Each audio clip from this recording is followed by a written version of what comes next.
tell you, but we gotta do this here together. Boss. It take a team Boss up. to achieve the dream. We pay the cost to be the boss. Invest without loss. Young Boss Media, your coverage get tossed. From live stars, videos too. Tapped in the movies, the who's a who. Shows, pros, just do it for no. Entrepreneurs, plan, see how it grows. Fly magazines, we flip the scene. Check out Ray James, he on the big screen. By invitation across the nation.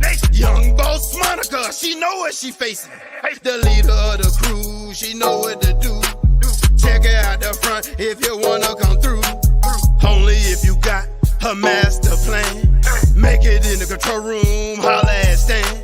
Bless the hairstyle, thank God we healthy. Bossed up media, we taking over Chelsea. Young Boss Media, who you need is us. In this community, what we feeding ya. Young Boss Media, who you need is us. In this community, what we feeding ya. Young Boss Media, who you need is us. In this community, what we feeding ya.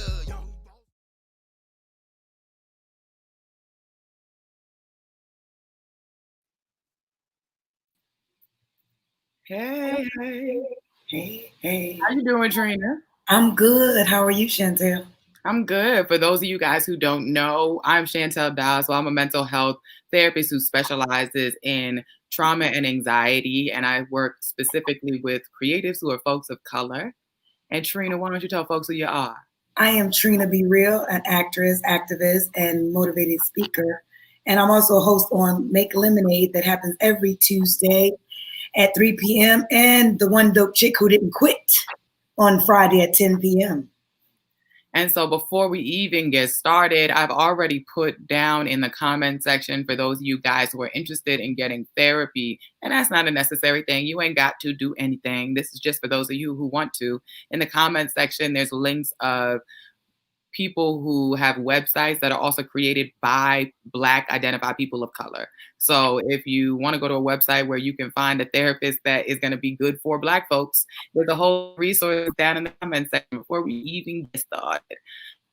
But we got a specific focus today, which is on artists, entrepreneurs, and PTSD, which is something that it doesn't seem necessarily like a natural relationship to people outside of the industry, but I'm sure anybody who's close to artists or is an artist or a creative and does it as a job knows that there's a lot of different ways that the industry can exploit, take advantage of, and then also create trauma. So we're here to have a conversation today about a whole lot of different things, including how to start talking about healing from PTSD and something interesting Trena and I are working on in the future for people so that they can heal outside of the system that we've got right now called the Floyd Foundation for her brother, dedicated to Trena's brother. And so I thought it would be interesting for us to start, Trena, by talking about what our relationship to trauma is, just like as people. Yes, I think so. Who are we to tell people about trauma? Because that's always the question, right? We don't want to tell anybody anything without being vulnerable here a little bit. Sharing our story.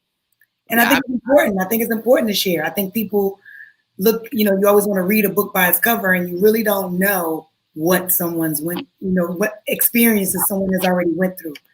And that's why they address or handle things the way that they personally do. And I think you and I are in a place where we can tell our story because we've told our story.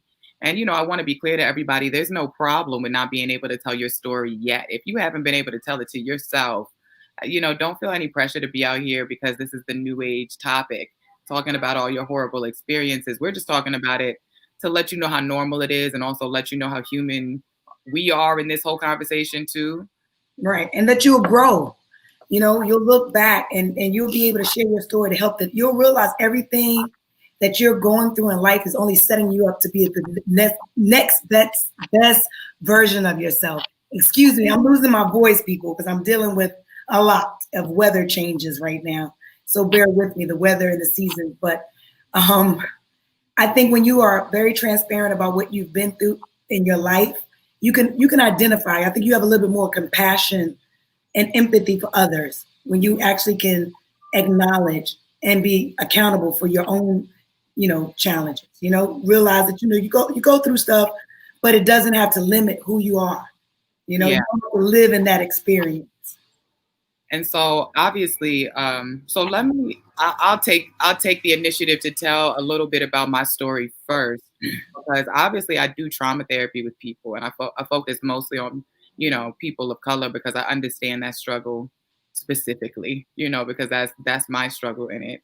And one of the things that has always been true about me is I've always had really sensitive kind of energy to other people. I've always had a really tough time creating boundaries between what other people feel and what I feel, and trying to figure out what's what, right? And so it turns out, right, that no matter how much I talked about it, it really wasn't going to resolve the anxiety that I was feeling. And so after a whole process of going through body-based stuff, doing Reiki sessions, and getting a lot of insight into who I was, like outside of reacting to a bunch of stuff, I started to realize that I've been through quite a bit of trauma and just not called it that, right? So for one thing, I have a father who struggles with substance abuse, which comes with a lot of really dramatic ups and downs. And one of the things that's true of a lot of people who grow up and are also creative is that they go through these really rough experiences. I wrote through my experiences. I wrote through a lot of the things that I struggled with. I have a song that's even up that's about my father, called Like You, which is about the fear of becoming like the same, going through the same emotional story and worrying that you're going to be like the parent, right? That kind of hurts you. And, kind of in that same place, which I think people don't recognize how much generational trauma is something that we all have to heal. But as Black people, a lot of us have generational trauma. So that means like my parents have been through a lot that they haven't been able to have space to heal from. And so I got handed it upon being born. And so even though it's not me who grew up in a household that was physically abusive, my mother did, which has consequences, right? And she got shipped all over the world, which has its consequences, right? And then on top of that, my dad grew up here in America, and Black people in America have a whole nother legacy. They don't even know their history beyond a certain point. But then there's struggles there of people getting drafted and people having substance abuse issues on both sides of the family, right? So both my uncles struggle with substance abuse, and people really hit it, right? So a lot of the stuff that I saw the symptoms of, I didn't really get where it was coming from as a kid. That's sort of one of the hard parts. And so my parents worked really hard to protect me, but stuff happened anyway. So I saw a lot of violence growing up because that's just sort of where I was located, sort of in the world. And so I ended up losing 3 friends before I was done with high school, 2 of them to suicide, and then witnessing a lot of people being unconscious right after things. And then on top of that, seeing somebody get killed. And then by the time that I was in college, right, there was this really big fear because I had been touched and sort of grabbed on the train and had people do stuff to me on the street, that I was going to be raped. I just had this like really big fear that this was going to be the way that, this happened to me. And so already my fear of men was really starting to contribute to my anxiety a lot. By the time that I started doing therapy, it's not like I dealt with all of that stuff, right? And so then I go through a relationship that really reestablishes the same stuff that sort of I struggled with as a younger person. And so even though I was really busy and really high achieving, I had panic attacks a lot. And from the time I was in high school, I would have panic attacks pretty frequently. And so until I started doing EMDR training, which is the type of therapy that I do, I didn't even realize how much I hadn't resolved a lot of my own anxiety around stuff. And so it turned out, and this is something that I didn't say in the story, because when I was born, I had a twin that died. Which is one of those pre-verbal memories that can come up with EMDR. And EMDR is weird like that because I always tell my mom, I'm like, I don't know, it's like magic. I don't know how it works. But one of the things that I really liked about it was I didn't have access to that memory. So I had been blaming my mom with all of the struggles she had for my anxiety. When in reality, I was born into a situation where I was more anxious because not only did I have a brother who died, right? I had a mother who got depressed because my brother died. And so the combination for a really young baby is a really sensitive system. And I can't even remember that but I went through rounds of testing. I went through all sorts of things as a like infant because I was so kind of volatile that my parents thought something was wrong with me. So it's actually not strange that I had panic attacks my whole life because I was predisposed to be really sensitive anyway. And that comes with like the magic power of kind of knowing what people feel and how they think. And so it's like I could use that part of it still. But ever since I've healed from the process of, okay, so I lost my brother and then I was assaulted. And then I had these sort of experiences where people were violated or violent or did things to me. Then what started to come together for me when I was healing, right, was this is the reason why I am this way. That my feelings make sense. I'm not just a random, misfunction of a person, but I could actually know this story and feel better, which is what happened. It helped me organize everything around who I was in a way that was a lot more comfortable for me to deal with. Because I'm like, well, I could accept myself. I could have compassion for myself. And that's a body-based thing. That's like a spirit thing. You have to know that in your gut. Because what I felt since I was born is that my feelings were too much, that I was volatile, that something was wrong with me, right? And so when you carry that kind of sensitivity, like, let me just do what everybody else wants me to do, it changes your life. Right. For me, it's like I was a really good girl. I got really good grades. Everybody thought I was doing a really good job, but I didn't like myself. Couldn't sit alone. Couldn't sit with my own thoughts. Panic attacks happen and I don't know why. I'm in relationships that don't feel good. I don't know why, right? That's the kind of insight that going through the process of understanding trauma and healing from it really did for me, right? And I think that, and that's not even me getting into detail because I'm not trying to get into the detail of every single thing because there's a lot of things. And so when a lot of things happen, in case people don't know, what happens is people develop complex trauma. Yes. So I not only have an anxiety response, I also have a shutdown response because I have more than one thing that's happened for me. So when all this stuff with the protests and the riots started happening, I started getting sleepy. I started getting low energy, started shutting down because that's part of my trauma response. That's how my body responds. It's not uncommon for people to lose energy during those things. I think people beat themselves up over that because so in this culture of productive, you always got to be productive, that we exhaust ourselves and then we beat ourselves up because we're exhausted. Exactly.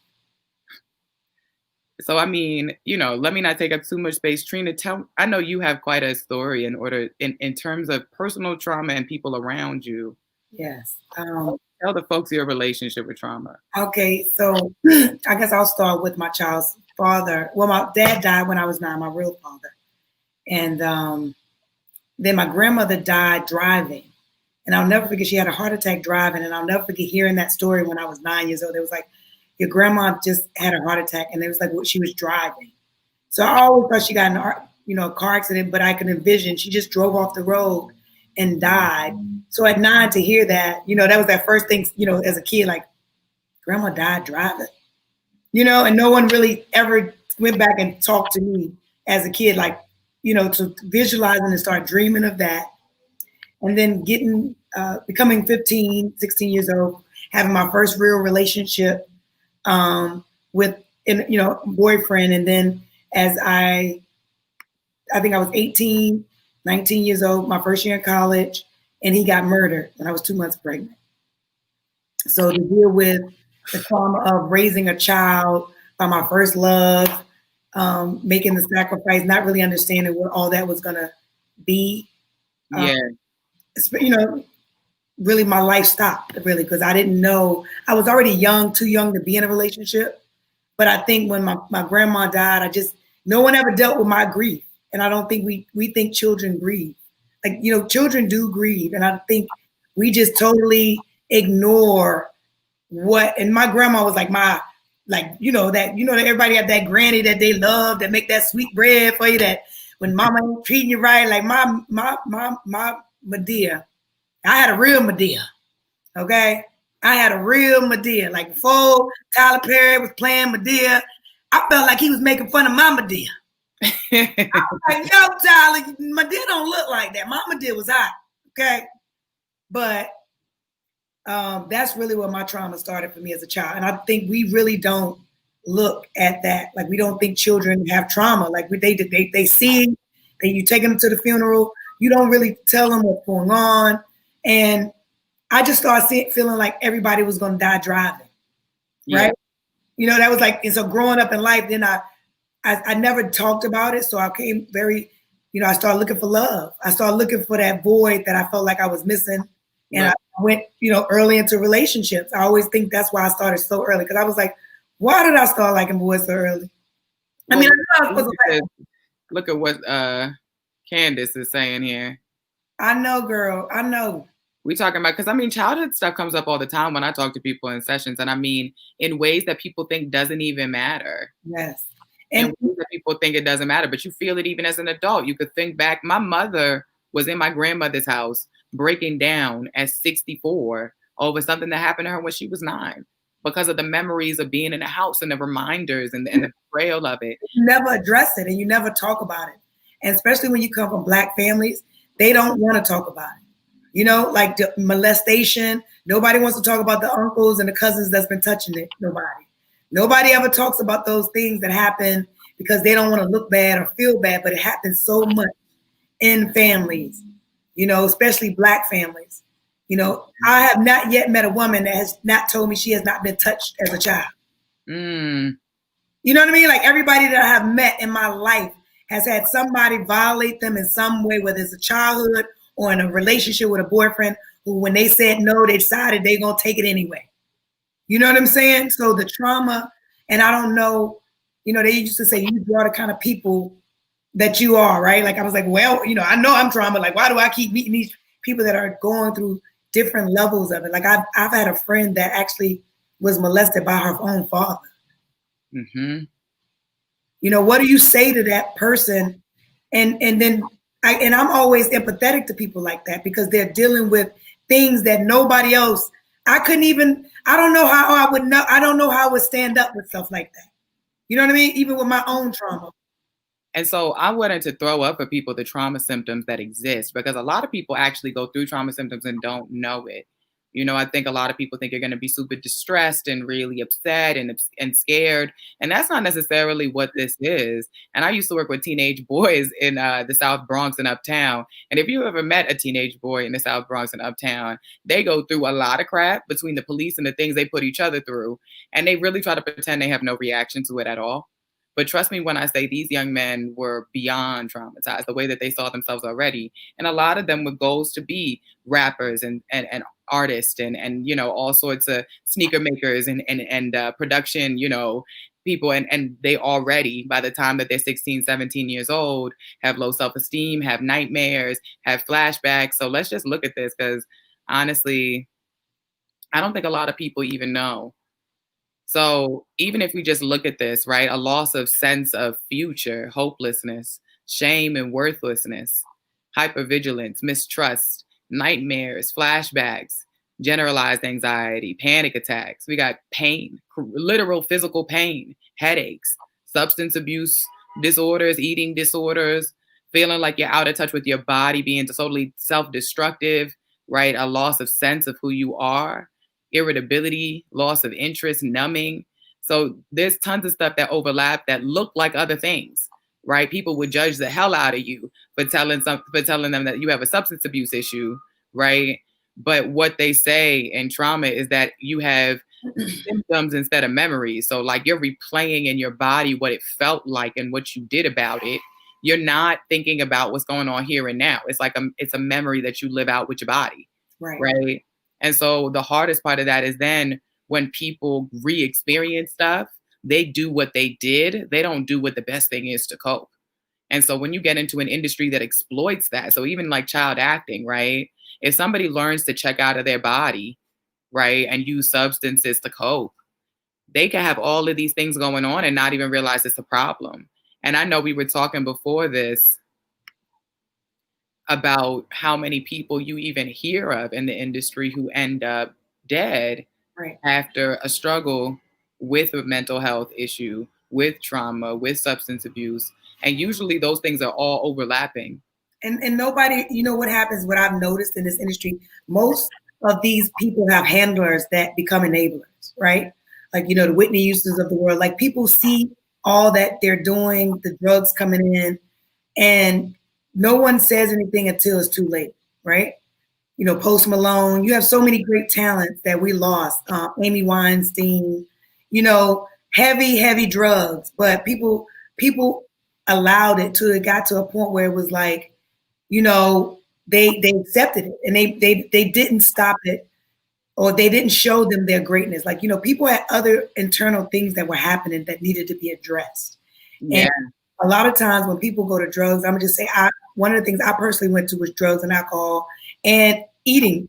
I used to eat everything. I was a size 14. I think that's why I'm such a health nut now. I used to eat my pain away. But I took on, when I started going to therapy, one of the things my therapist asked me was, what would be one thing that you wish you could do? And I said, I wish I could turn my pain to power. And she said, do it then. Well, damn. Well, that's simple, right? She said, do it then. She said, what's stopping you? Because for you to tell me that you wish, she said, because everything that you told me, because I used to go into therapist and she would be like, that's why it's hard for me to find another therapist, because they'd be like, I want to lay on your couch. Because you would start telling me stuff. And I'm like, well, no, but I don't know though. I just be reading and thinking and reading and thinking. But let me ask you something though, and let me ask you it from your perspective, because I know what I see from my end, right? But I'm not as deep in the industry as you are. I'm a creative, but I'm not by any means totally dipping into the let me bread and butter off of this art stuff, right? I weave it in there in my sessions, but I ain't bread and buttering off of just my creative stuff, and there's a fear in that. And I think there's a lot of bravery in even pursuing that as a career. It takes a lot of self-confidence. That being said, right, the other part of it is it comes with a lot of self-criticism. And what I see in my clients that are actors, writers, movie makers, people who are kind of in the industry doing work from any end, is that as a person of color, it's really easy to feel like the way that you react to the stuff in the world that really doesn't make sense and isn't okay is fucked up, right? Like that you're doing too much. Right. And then it reinforces this idea, if you have it, that something's wrong with you, which a lot of us do because we have injected oppression anyway. Right. Stuff's happened to us that makes us feel not good enough. We get in a place like that. We're like, maybe I'm wrong. Right. Maybe something wrong with me. I guess I ain't made to make money because I can't fit into the industry standard.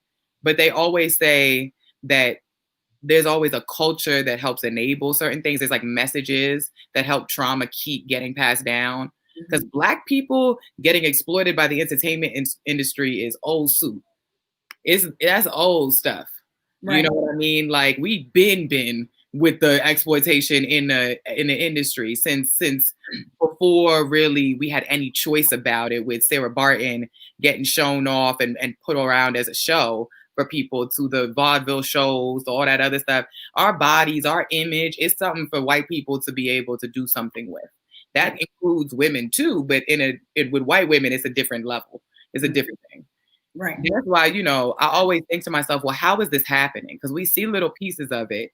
But when you see the culture of the entertainment industry, what do you think makes it so possible for people to get so much more broken instead of getting better? Because they trust you. Go in seeing somebody that look like you, and there's so many people that's trying to hustle off of the next person. They don't have talent.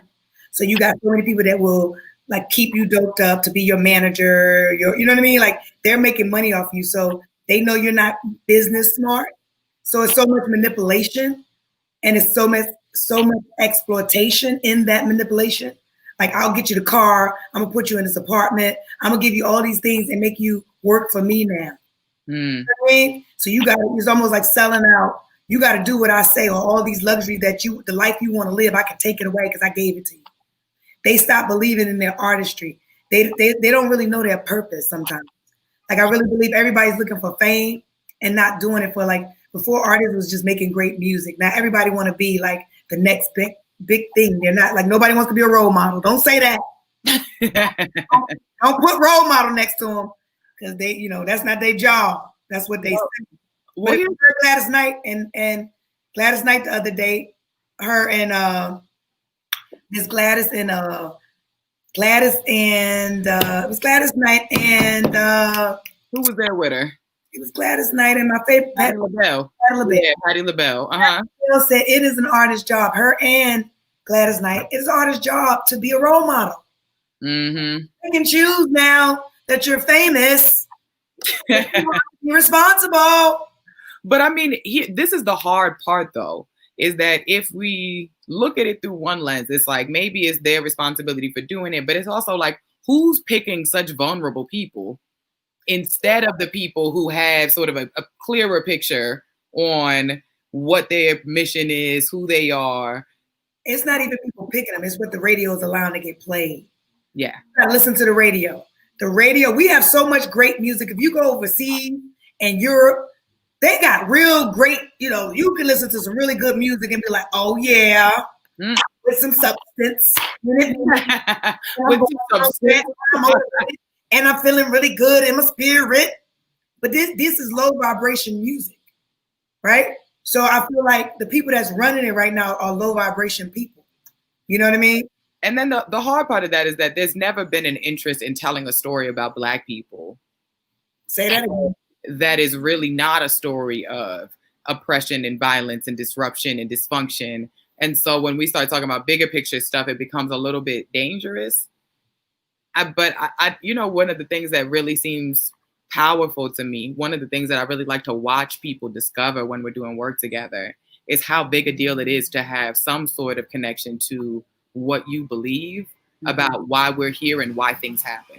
Yes. Because if you say, hey, I believe everything happens for a reason, and then when you get triggered, you're ready to lash out at the world because you don't trust nobody, fuck everybody, da-da-da-da-da.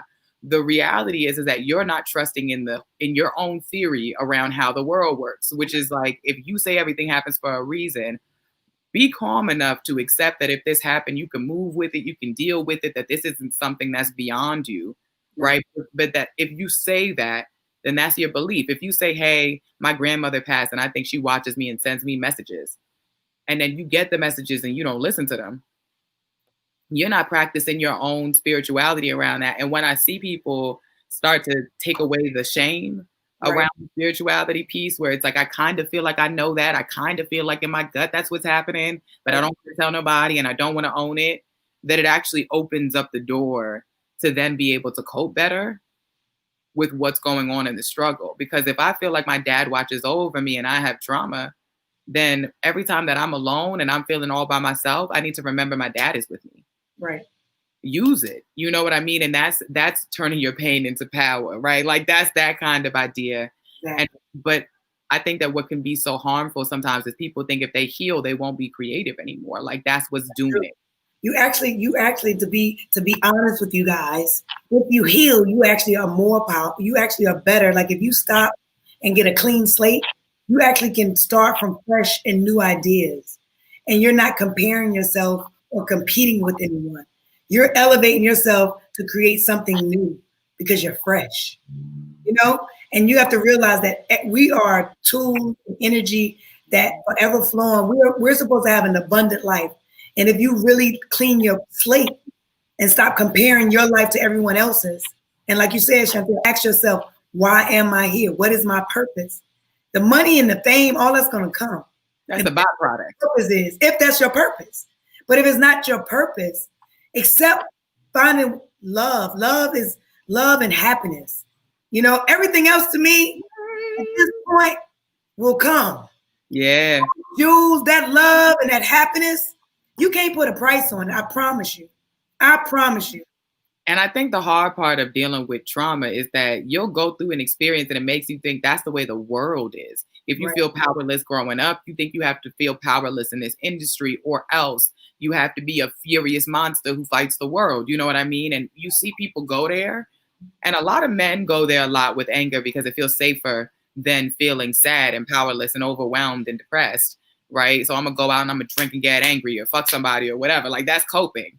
Right. The hard part is trauma begets trauma. So if we have a whole industry that doesn't talk about the way that people really are hurting here, and then they tell people in a glamorous story, and I heard Jennifer Lewis say this, who's diagnosed with bipolar disorder, that she was scared if she took medication, she was going to lose her edge, lose the thing that made her funny, lose the thing that made her creative and interesting. Because what if that's actually what's doing it? Right? That if she didn't have all of this kind of craziness and disorganization around how she felt, because it comes with pain. It hurts your family. It hurts sort of ultimately you because you end up alone. Right. Right. And so the hard part of that is, as much as you might be scared that, and this is true with anger too, that if you lose it, that somehow you're going to lose your kind of protection in this world. Your brain and your body would never do that to you. Never. You're never going to forget the healing that you have. What you're going to try to do is put the pain back where it belongs. That's what actual healing from trauma is. It's like, let me organize this right so I can hear how resilient I am at the same time as I'm hearing how painful that was. Which I think in art, you can use art to heal, and you can use, it just as an expression and just analyze it, right? I do stand-up comedy. Okay, that's part of my thing. Yeah, tell us about it, Trena. That is actually with my trauma, because I didn't know I could do it. Okay, I was like, let me see. Okay, and believe it or not, people being a great storyteller to me has made the best. That's what to me has been the best comics, right? People that can catch your attention. And everybody been through some shit. Like, you ain't the only person, okay? It's how much you willing to share. Okay? And how honest you gonna be with yourself. I like to say I get naked on stage. Because you gotta sometimes take the layers, like peeling the onion off. Like, onion, you gotta peel it to get to the best part of it, right? If you eat onions, I like onions. But that's the thing. It ain't even got to be. I think there's two ways that it can be. It could be like, listen, I'm going to release by this, or I'm going to heal. I'm going to process what happened to me through this. Yes. Right? But either way, it's useful. Very. There's people that I work with who get furious, but who are beautiful artists. I mean, beautiful artists, and not artists that like, they might get paid to edit film, but what they do is they really go to their room and they get a big canvas out. Right. And they go into their imagination of sort of this beautiful Black sci-fi fantasy world that they have, and they create, right. And they create from this feeling that's just in them. And I call that my God voice, right? I don't make it neutral. I call it my God voice. And I'm like, my God voice be knowing stuff I don't know. It be having ideas I don't have, right? And I always say that if you trust that intuition, if you move towards that, your life gets better. But it's the protection and the fear and the worry that feeling your feelings, being yourself, letting that intuition guide you is going to end you up in danger. That's where the trauma symptoms come in. And I want to touch on that fear part. You have to face your fear. You can't have faith and fear. They can't live in the same house. They say feel the anxiety and do it anyway. That's always the anxiety. Jesus and be like, or whoever you pray to, you can't believe in your higher power and then give up when you see an obstacle, right? This brings up a bigger problem, because a system that withholds trauma and doesn't do anything about it also needs to be called out, right? Like, it's not like, because not everybody gets traumatized by individual people. Sometimes what happens is you realize that guy over there is sexist and this guy over there is sexist, that they all run this industry. And what ends up messing you up is you feel powerless when you go to work. Not that, some dude individually did something, but that everybody here doesn't give a shit. Like, everybody's watching it happen. That's the traumatic part. Talk about it. They say the most traumatic responses people have is based on how much people believe them and affirm them when they tell them something was traumatizing. Right. So if you tell people in the industry, and this happens, well, this happened to me, and they go, well, that's the price you pay. You're going to do it or you're not going to do it. Right. Right. And that becomes normal. What we're actually saying is that we're going to say it's okay for somebody to make you feel unsafe, because that's the cost. And this is the capitalistic belief that it is worth money for you to put yourself through something that's going to make you feel unsafe and unprotected in the whole entire world. Right. And so now, in order to do your job, you feel like you got to sacrifice your body. This is the Black legacy here. Right. This will be inherent. That all I'm worth in my work is my body. And if I lose this body, I lose my worth, which is a real big story for us generationally. And I thought it as a woman. Right. Well, if I can't use this body the way that they want me to, then will I be worth the same thing to them? And just that idea that it's coming down to that, when I've got talents and a self and a spirit, and what I'm worried about is what they want to use my body and my appearance for. That's a capitalistic thought, right? Like, that I'm just a product. I'm just out here being whatever you want me to be. And the industry sometimes can reinforce that. If you're doing something like modeling or photography, or you're doing something like acting, right? There's a really big kind of urge to kind of look like, sound like, be black like whatever you're supposed to be. Right now, they look all alike right now. Let's talk about that. They're all looking alike. They all talking about, Trena? Is there an aesthetic that the industry seems to be preferencing right now? I'm just saying. I'm just looking at the videos. I'm just looking at what people are, doing to their body to now feel like it's the new wave. It's like you got to get something lifted, Botox, booty added. Yeah. No, this is different now. And this is what I'm talking about when it comes to like people having the industry actually reinforce with the way that it is, that they should keep doing the stuff that's traumatic, right? Like I should go get surgery. I should fix myself because when I do it, I get rewarded. Right. That's the culture. Actually, they're signing artists, getting them work. Like I'm gonna get you some boobs. Yeah, like that's part of the package now. You can run. Oh, you just need some titties. And I've heard a lot of people say, why wouldn't you? Right? Like, why wouldn't you? And I remember saying to somebody yesterday, I remember when I used to think J-Lo had a big ass. You remember those days? Right? And it's like the fact that a body can be a trend. A body can be a trend, and that your body can be out of style because in the 80s, big boobs and a small ass were in, and now you look crazy. Let me just say to you right now, we got supposedly people getting paid. We got IG models. These are people that they're hosting parties because of these bodies right now. And there's all types of products to reinforce the idea that you should. Products for these bodies. These bodies now are selling products. They selling lashes. Mommy makeovers. It's 5 different surgeries. Girl. A mommy makeover is 5 different surgeries. And people talk about it as if it's a simple procedure because people in Hollywood do it like that. Hold up. I just heard a girl, one of the IG models, she just got a bra, natural bra put into her breast, inside her rib. Oh, I've heard of that. I mean, listen. If they hold these things up, they ain't gonna hold. We getting towards the end of the segment, and I promised you something, didn't I, Trena? What did I tell you I was gonna do? Pull them cards out, please. I was gonna pull a card. That's what I told you. Pull a card because I need to know. You know what I mean? I told you, David. I'm gonna make sure that shit happens. So let me. I need it. All right, let's see what the ancestors are saying. And the ancient mental health, advice is that you owe it to your ancestors. Owe it to them. You owe it to your ancestors to deal with the story of what it is you inherited and the strengths that you inherited, not just the pain, right? Learn the resilience story. All right. Ooh, baby. That was right on time. This is the High Priestess card. Who is she? That's that inner knowing in there, right? What that card tells you is that there is a higher knowledge, and hopefully it guides us in the direction of what is best for us and best for other people around us, right? That our energy, when it comes to PTSD, this is a really big lesson because at the end of the day, all of us know when something ain't right, when something ain't us. And trauma leaves you feeling different. You know you weren't the same before. You know you different than you would have been if you felt safe, if you felt like you could trust people, if you could felt like you deserve love. And so the High Priestess card asked us to trust our higher knowledge and know that it always will. So in the card, right, she's sitting right in front of a boat that's right behind her, which says that your intuition, your higher power, you don't need to see the path. That is the path. She knows the path. She knows the boat is there to escape, even without looking. It's faith. Right?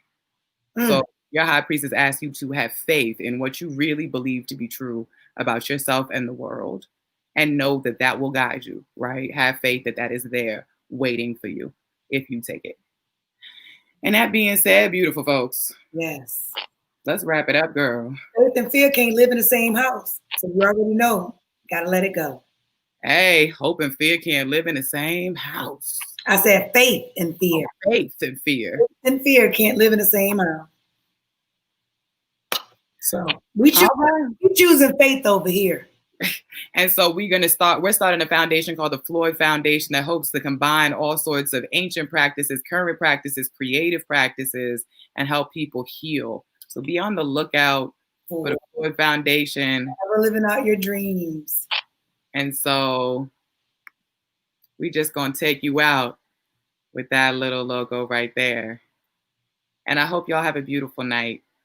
If nobody told you they love you today, we do. Hug yourself if ain't nobody around to hug.